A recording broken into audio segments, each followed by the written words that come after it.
Hey blues fans, welcome to another episode of This Week in the Blues. It's our weekly take on blues history. I'm your host, Jimbo Big Train Matson, with the blues band Big Train and the Locomotives. Let's take a look and see what happened this week in blues history.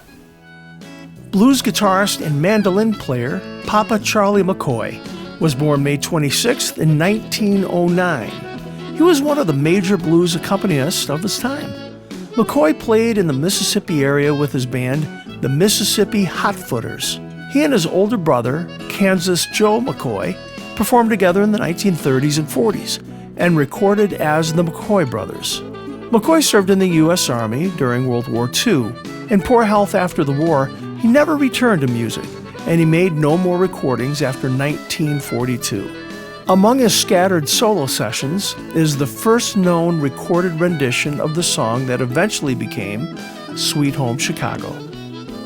Blues diva Mamie Smith was born May 26, 1891 in Cincinnati, Ohio. In 1920, she entered blues history as the first African-American artist to make vocal blues recordings. When she was around 10 years old, she found work touring with a white act. In 1913, she started to sing in clubs in Harlem.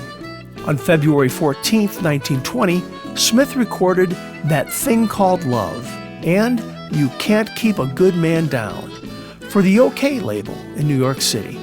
Although this was the first recording by a black blues singer, the backing musicians were all white. The record was a commercial success and opened the door for more black musicians to record.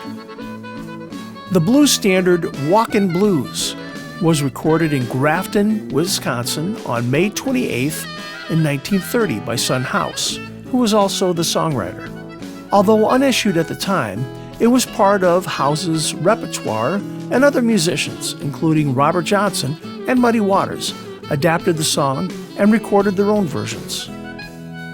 Jump blues pioneer and innovator T-Bone Walker was born May 28th back in 1910. In fact, modern electric blues guitar can be traced directly back to this Texas-born pioneer, who began amplifying his playing around 1940. Walker began his career as a teenager in Dallas in the 1920s.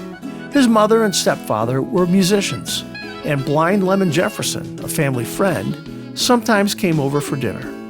B.B. King cited hearing Walker's recording of Stormy Monday as his inspiration for getting an electric guitar. In 2018, Rolling Stone magazine ranked him number 37 on its list of the 100 greatest guitarists of all time. Lazy Bill Lucas was born May 29, 1918. He was part of the birth of the Chicago blues scene during the 40s, 50s, and early 60s. Born to sharecroppers in Wynne, Arkansas, Lucas's family worked their way north to Chicago in the early 1940s. For several years, Lucas played in various blues combos and in various clubs, bars, and street settings. In 1950, Lucas switched from guitar to piano and worked as a sideman for various blues bands. Relocating to Minneapolis brought him more performing opportunities, and in 1979, Lucas started hosting his own regular radio show, becoming an important part of that city's blues history. Blues keyboardist Lafayette Leake was born June 1st back in 1919.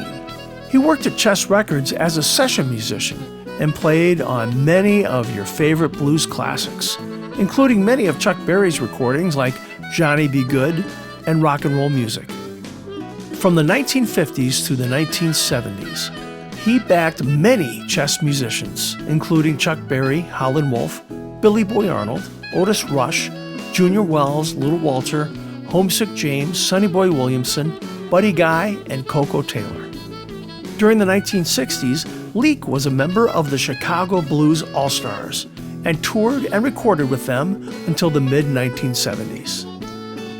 Delta blues singer, guitarist, and songwriter Boyd Gilmore was born June 1st in 1905 or possibly on June 12th, 1910. We're just going to go with June 1st. Among the songs he wrote were All in My Dreams, Believe I'll Settle Down, I Love My Little Woman, and If That's Your Girl. Gilmore also recorded a version of fellow Delta bluesman Robert Johnson's track, Ramblin' on My Mind. After his brief recording career, Gilmore performed in juke joints in the Delta for a while.